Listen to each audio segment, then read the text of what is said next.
Bienvenidos a un nuevo podcast de SOGUP. Mi nombre es Begoña Pérez Valderrama y soy oncóloga médica del Hospital Universitario Virgen del Rocío de Sevilla, y conmigo se encuentra, como siempre, la doctora María José Méndez Vidal, oncóloga médica del Hospital Universitario Reina Sofía de Córdoba. Buenas tardes, Maríajo. Hola, Bego. Acompañándonos en esta edición se encuentra con nosotros una experta oncóloga en el tratamiento de los tumores geniturinarios y que nunca había estado en este podcast, la doctora Eva Fernández Parra del Hospital Universitario Virgen de Valme de Sevilla. Bienvenida, Eva, a este podcast. Hola, buenas tardes a las dos. Bueno, agradecer en primer lugar la invitación a participar, ¿vale? Y poder así exponer y debatir sobre los temas más relevantes presentados en ASCO 2022 sobre cáncer de vejiga. Pues hoy efectivamente vamos a hablar de los trabajos más importantes en cáncer urotelial presentados en esta edición del Congreso Americano ASCO, que en esta edición sí que ha sido en formato ya mixto, streaming y presencial, del 3 al 7 de junio. ¿Qué destacas en este congreso, Eva? En primer lugar diría que este año no hay grandes novedades que vayan a cambiar nuestra práctica clínica diaria, pero sí hay unos datos que son interesantes a tener en cuenta. Sobre los ensayos fase 3, decir que se presentaron los datos actualizados a 2 años del estudio EV301. Como sabéis, es el estudio enfortumab en tercera línea frente a quimioterapia en pacientes que han recibido una primera línea de quimioterapia y una línea de inmunoterapia. Los autores concluyen que enfortumab sigue mostrando una ventaja de supervivencia significativa, 13 meses frente a 9 meses, casi 4 meses más, sobre la quimioterapia estándar en pacientes localmente avanzados y metastásicos, ¿vale? Sin evidencia de nuevos datos de seguridad durante este seguimiento más largo. Otro estudio fase 3 que se han presentado datos actualizados es el estudio Javelin, ¿vale? Lo presentó precisamente la doctora Pérez Valderrama, Begoña, y se presentan los estudios que mostraron una supervivencia global y una supervivencia libre de progresión independientemente de la respuesta que presentaron los pacientes, ya sean respuesta completa, respuesta parcial o estabilización de la enfermedad, ¿vale? También tenemos que ver que hubo una proporción importante de pacientes del brazo de soporte que recibió un tratamiento posterior. La seguridad a largo plazo fue consistente en todos los subgrupos. Luego, estos resultados siguen apoyando aún más el mantenimiento de avelumab tras primera línea de quimioterapia. Por otro lado de este estudio, el doctor Joaquín Belmont expuso los resultados, ¿vale?, entre los pacientes que recibieron terapia de mantenimiento con avelumab de primera línea y que han recibido una segunda línea. Decir que el 53% de los pacientes interrumpieron el tratamiento de avelumab y recibieron una segunda línea, mientras que el 35% interrumpieron avelumab y no recibieron segunda línea. Es probable que este último subgrupo de pacientes que interrumpieron y no recibieron tratamiento sea un grupo heterogéneo, en el cual estarían incluidos los pacientes que han interrumpido avelumab por progresión temprana, o bien que lo han interrumpido por toxicidad, o bien pacientes que lo han interrumpido porque han experimentado un control importante de la enfermedad a largo plazo. Hay que destacar que un 12,3% de pacientes seguían en tratamiento de mantenimiento con avelumab tras 38 meses de seguimiento. Entre los pacientes que recibieron tratamiento de segunda línea, la mediana del tiempo transcurrido desde el final de mantenimiento con avelumab hasta el inicio de la segunda línea fue de 1,35 meses, ¿vale? Y que el tiempo transcurrido desde la aleatorización hasta el final del tratamiento de segunda línea fueron 11 meses. Los distintos tratamientos de segunda línea que se utilizaban iban desde el retratamiento con quimioterapia con cisplatino en un 21% de pacientes, otras segundas quimioterapias como en un 31% y en un 3% de pacientes recibieron inmunoterapia. La mediana de supervivencia global no se alcanzó entre los que están en mantenimiento con avelumab, mientras que fue de unos 20 meses entre los que recibieron segunda línea y 18,2 meses entre los que no lo recibieron. Por tanto, los autores concluyen que este análisis exploratorio muestra que el tratamiento de segunda línea es habitual tras terapia de mantenimiento con avelumab y que la supervivencia global a largo plazo se sigue beneficiando se haya recibido una segunda línea o no tras tratamiento con avelumab. Por último, también se actualizaron los datos del CheckMate 274 de nivolumab adyuvante tras 11 meses de seguimiento, donde se sigue apreciando una diferencia en la supervivencia libre de enfermedad de 22 meses para el tratamiento de nivolumab frente a los 10 meses para placebo en la población con intención de tratamiento. Bueno, yo creo que un poco lo que refuerza el análisis este del Javelin es que realmente es mejor iniciar Abelu de mantenimiento, ¿no?, antes de que el paciente progrese, que no esperar a poner inmuno a la progresión, ¿no? Porque de hecho en el Javelin la mayor parte de los pacientes que hacían solamente tratamiento de soporte recibían inmuno de segunda línea. Y aún así la supervivencia era mucho más mantenida los que hacían Abelu de primera, ¿no?, a pesar de otras líneas. Con lo cual esto refuerza mucho el Abelumab de mantenimiento, ¿no?, su análisis. Si viésemos la gráfica de los pacientes que han parado el mantenimiento y no reciben segunda línea, se ve como hay una meseta, un plató donde se mantiene la respuesta. O sea, es interesante saber qué porcentaje de pacientes realmente la han parado por ser largos respondedores. Eso es muy interesante. O sea, que efectivamente que el Abelu se ha consolidado hoy por hoy como tratamiento estándar tras la primera línea de platino.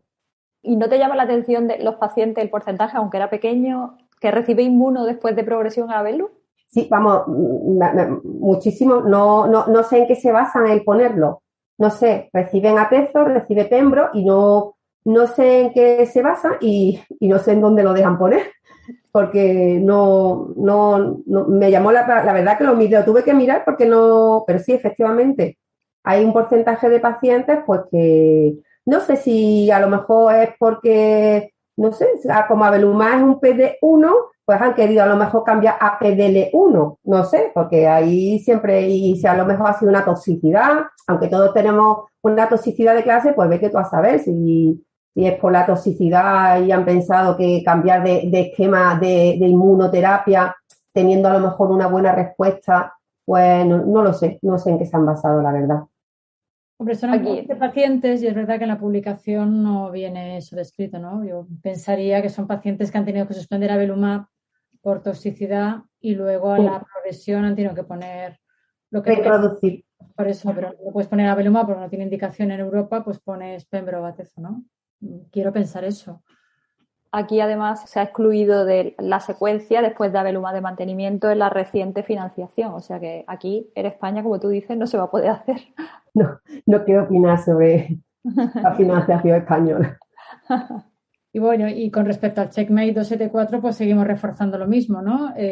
Todavía seguimos sin tener ni con mayor actualización la respuesta a por qué la EMA lo ha limitado a las PDL1 positivos, cuando una actualización con ya una mediana de seguimiento superior sigue demostrando beneficio en todos los pacientes. Pero que a Abelumab te refieres, ¿no? No, ya estoy hablando de nivolumab, de CheckMate 274. Pero ahí ha sido la EMA, ¿no? Ahí es casi peor, ¿no? Porque va a condicionar el resto de países, ¿no? Con respecto a Abelumab parece que ha sido una cosa exclusivamente a nivel de financiación en España, ¿no?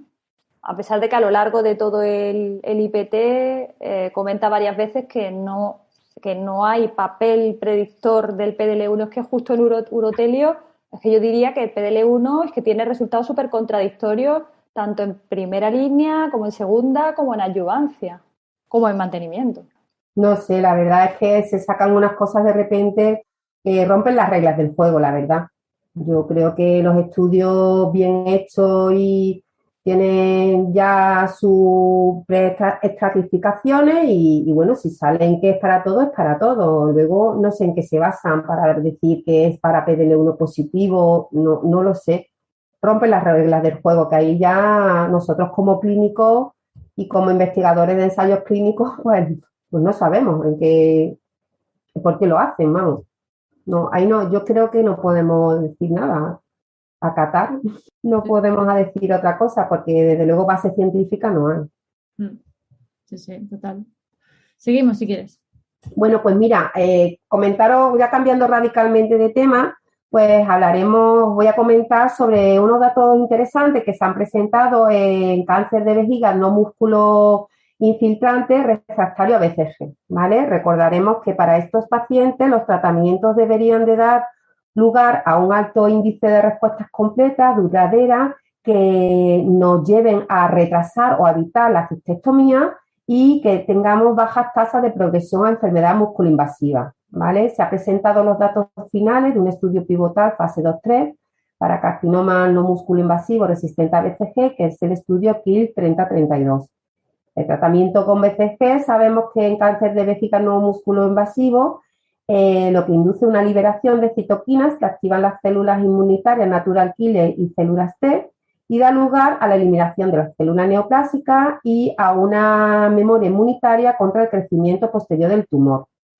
Los investigadores de este estudio plantean la hipótesis de que un compuesto superagonista de interleuquina 15, el N803, podría potenciar la respuesta inmunitaria a la BCG, aumentando así la respuesta de los pacientes y limitando la necesidad de cistectomía en el contexto de esta enfermedad.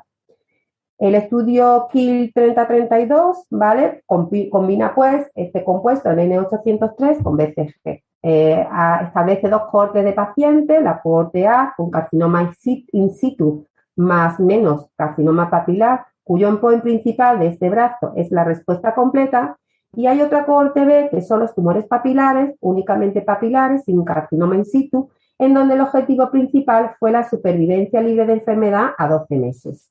Fueron en la cohorte A 84 pacientes y la cohorte B 77 pacientes. El número de RTU que habían sido sometidos estaba en torno a 4, ¿vale? Y los resultados de la cohorte A, la tasa de respuesta completa fue del 71%, con una mediana de duración de más de 2 años. Y solo el 16% de los pacientes fueron sometidos a cistectomía, con un 100% de supervivencia de estos pacientes al cierre de datos.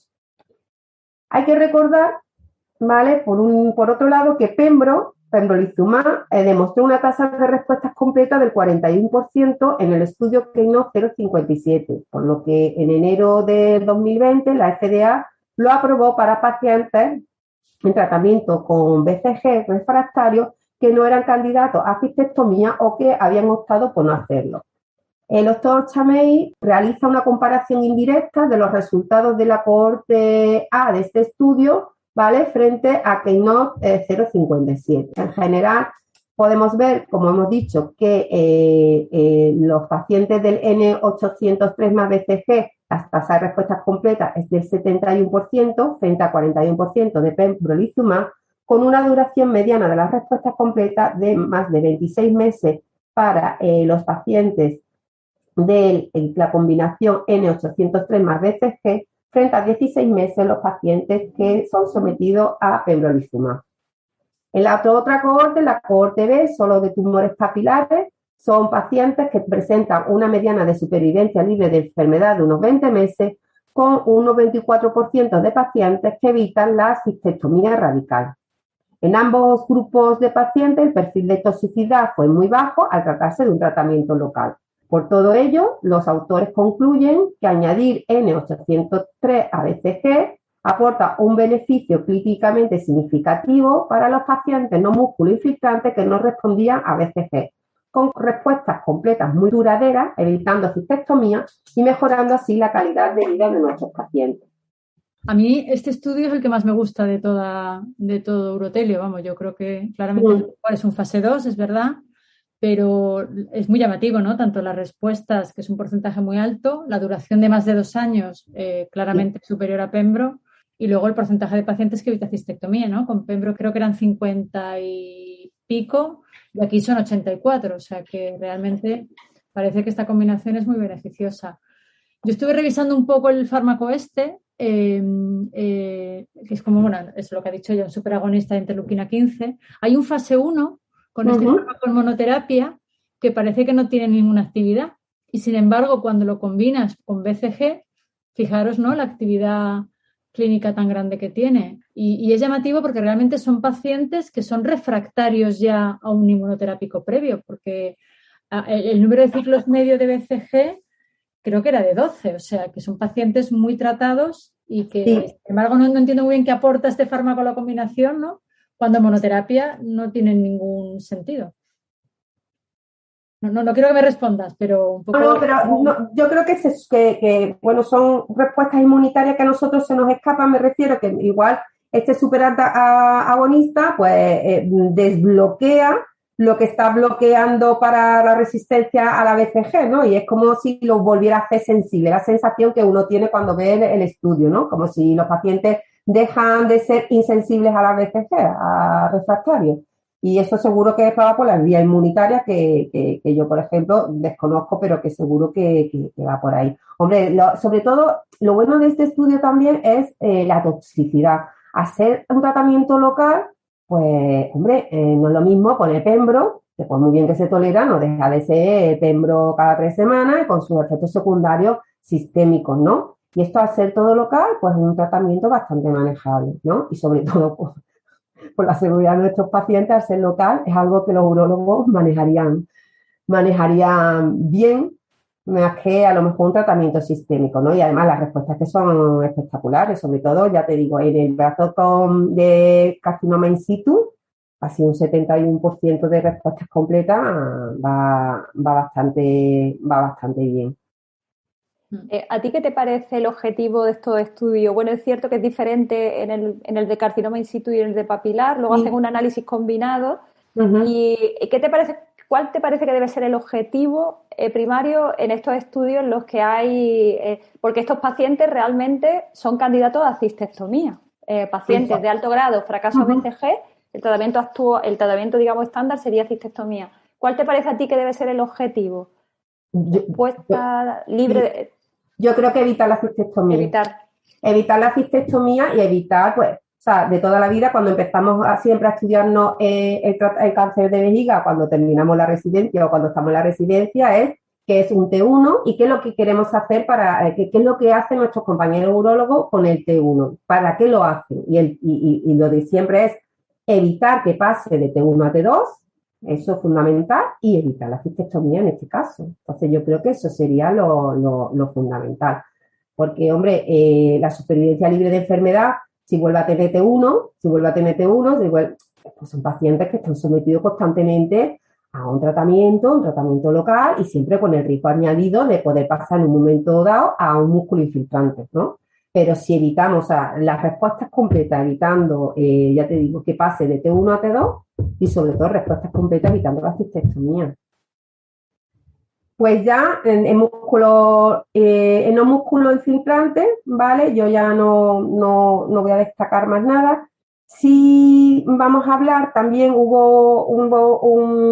se presentaron sobre el papel de los TKI-VEGF, si sigue habiendo o si hay algún papel en el carcinoma urotelial, ¿vale? Hubo una discusión sobre el papel que juega los TKI en esta patología, ¿no? Y se presentaron 2 estudios, el COSMIC 021 y el estudio Atlantis, ¿vale? El COSMIC 021 es un estudio multicéntrico fase 1B que evalúa la combinación cabozantinib-atezolizumab. Cabo-atezo mostró actividad clínica en la cohorte 2, ¿vale? En pacientes con carcinoma urotelial previamente tratado con quimioterapia con platino, ¿vale? Estos datos se presentaron en ASCO de 2020. Pues bien, en este ASCO se han presentado los resultados de la cohorte 3, la cohorte 4 y la cohorte 5, ¿vale? La cohorte 3 son los pacientes unfit para cisplatino, ¿vale? La cohorte 4 son los pacientes fit para cisplatino y la cohorte 5 son los pacientes que habían recibido una primera línea de inmunoterapia. El endpoint principal del estudio fue la tasa de respuestas objetivas, según criterios RECIST. En los pacientes unfit para cisplatino era de un 20%, los pacientes fit para platino las respuestas eran de un 30% y los pacientes que lo recibían en segunda línea tras una primera línea de inmuno era de un 10%. La supervivencia global era de 14 meses para unfit para cisplatino, 13 meses para fit para cisplatino y 8 meses para segunda línea tras inmunoterapia. Los autores concluyen que esta combinación demuestra una actividad alentadora. Pero durante la discusión sobre el papel de cabozantinib añadido a atezo, pues la doctora Gupta pues concluye que cabozantinib, en principio, si miramos los datos, pues no parece añadir mucho beneficio a la inmunoterapia sola en estas cohortes. No sé si tenéis algo que comentar del estudio COSMIC o sigo con Atlantis, que también es un estudio, ¿vale? que es un estudio plataforma adaptativa que lo que hace es establecer 3 cohortes de pacientes. Son pacientes que se reciben una primera línea con quimioterapia con platino, ¿vale? Y una vez que han respondido, se van a determinar pues alteraciones de DNA repair en unos pacientes, en otros se van a determinar el receptor androgénico y luego en los pacientes que eran esos biomarcadores negativos iban a recibir otro tratamiento. Los pacientes que demostraban alteraciones de DNA repair iban a recibir rucaparib, los pacientes con alteraciones en el receptor androgénico iban a recibir enzalutamida y los pacientes que no tenían ningún tipo de alteración iban a recibir cabozantinib. Pues bien, el doctor John presenta los datos del brazo de cabozantinib versus placebo con biomarcadores negativos en esta plataforma Atlantis. El objetivo principal de este estudio fue la supervivencia libre de progresión. Entonces, este estudio es un estudio negativo, o sea, esta cohorte concretamente es una cohorte negativa, puesto que cabozantinib nos presenta una PFS de 13 frente a una PFS de 15 meses de placebo. El doctor John concluye que este estudio no apoya a investigar adicionalmente la terapia de mantenimiento con cabozantinib después de una primera línea con quimioterapia. Además, hay que tener en cuenta que basándonos en los datos del estudio de Javelin 100, el placebo ya no es un brazo de control aceptable para futuros ensayos en el contexto de esta enfermedad. Creo que además se paró por eso, porque se publicaron los datos en 2020 del Javelin y ya no parecía ético mantener y que realmente lo que se presentan son 25 por rama y que además no sale ventaja, es que no solo no sale ventaja, sino que sale perjuicio, aunque no sea diferencia estadísticamente, pero numéricamente va mejor el brazo de placebo, con lo cual yo creo que es súper negativo, por lo menos esos datos. Sí, es negativo. En fin, la conclusión, tanto viendo como viendo el estudio COSMIC, seguimos sin que, yo creo que los TKI en cáncer urotelial no tienen ahora mismo lugar alguno, ¿vale? Porque tú te pones a ver el COSMIC en pacientes unfit para platino, que te da 14 meses de supervivencia y es prácticamente lo que te da Atezo en primera línea, o sea, que te da la misma supervivencia y estás añadiendo toxicidad. O sea, que no, y luego si se lo das a cabozantinib tras primera línea de Atezo, imagínate que nos dejaran ponerlo nosotros, pues nos dan 8 meses, o sea, que no aporta, o sea, da lo mismo que da la misma supervivencia que te da un Atezo en segunda línea, o sea, que yo creo que ahora mismo, hoy por hoy, no tenemos datos para que el TKI en algún momento podamos plantearnos utilizarlo en cáncer urotelial metastásico. Yo creo que esto es un poco lo que decimos siempre, ¿no? Estudios muy pequeñitos que parece que tiene una actividad tremenda y luego cuando realmente es verdad que el COSMIC sigue siendo un estudio 1B, un fase 1B con pocos pacientes, pero por ejemplo el Atlantis, ¿no? Cuando ya haces un randomizado bien hecho, resulta que esa actividad que inicialmente parecía que era tan sumamente prometedora, ¿no? Los datos caen. Por eso yo creo que es importante hacer estudios bien hechos desde el principio y no dar aprobaciones provisionales a cosas que luego te van a caer, ¿no? De acuerdo contigo. Si quieres comentamos el último ya. Sí, bueno, ya por último, por hablar algo de biomarcadores, que seguimos, a ver si algún día nos toca el gordo y podemos decir, aquí está, pero bueno, es importante que se sigan estudiando y se sigan buscando. Lo triste sería que se pararan y no se buscasen, ¿no? Entonces, bueno, se presentaron los resultados del estudio SWOG 13-14 y bien, todos sabemos que, bueno, que la quimioterapia neoadyuvante es el tratamiento estándar en pacientes con cáncer de vejiga musculoinvasivo, pero que, bueno, no deja de ser un tratamiento intenso y el beneficio global es pequeño y no tenemos biomarcador establecido para identificar cuáles son los pacientes que más se van a beneficiar.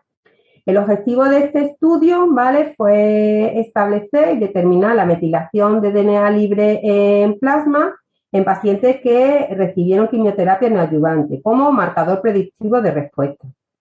Entonces, ellos intentaron correlacionar las primas de metilación con las respuestas patológicas. Recogieron muestras de sangre prospectivamente de 73 pacientes antes y durante la quimioterapia neoadyuvante de estándar. Entonces, establece un score de puntuación de respuesta basada en la metilación, ¿vale? Y determina el score de metilación de DNA libre antes y después del primer ciclo. Cuando combinan la puntuación de respuesta de metilación y la fracción de DNA circulante, pues logran predecir la respuesta patológica en el 80% de los pacientes, ¿vale? Basándose en el plasma recogido antes de la quimio y después del primer ciclo. Por lo que los autores concluyen que este estudio proporciona una prueba de que la metilación de DNA libre circulante puede utilizarse para predecir la respuesta a tratamiento en pacientes con cáncer de vejiga pues, que reciben quimioterapia neoadyuvante, ¿vale?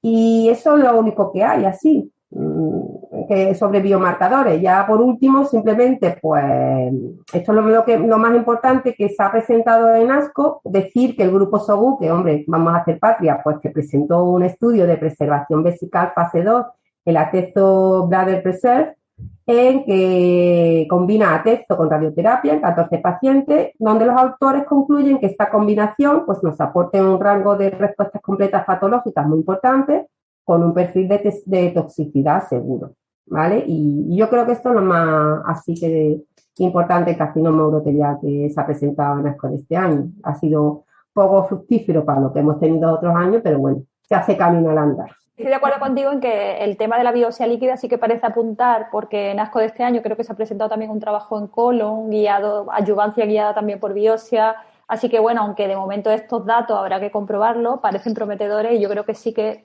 pueden ser el camino o bien para detectar enfermedad mínima residual o bien para dirigir a pacientes que están haciendo respuesta a tratamiento o no, ¿no? O bien modificar tratamiento durante el curso de otro, ¿no? Al menos apunta así en otras neoplasias. Bueno, a ver si nos llega alguna vez. Bueno, pues muchísimas gracias. Yo creo que ha sido un resumen estupendo y bueno, cada 3 meses no puede haber novedades en todos los tumores de geniturinarios, así que yo creo que estamos muy mal acostumbrados, pero bueno.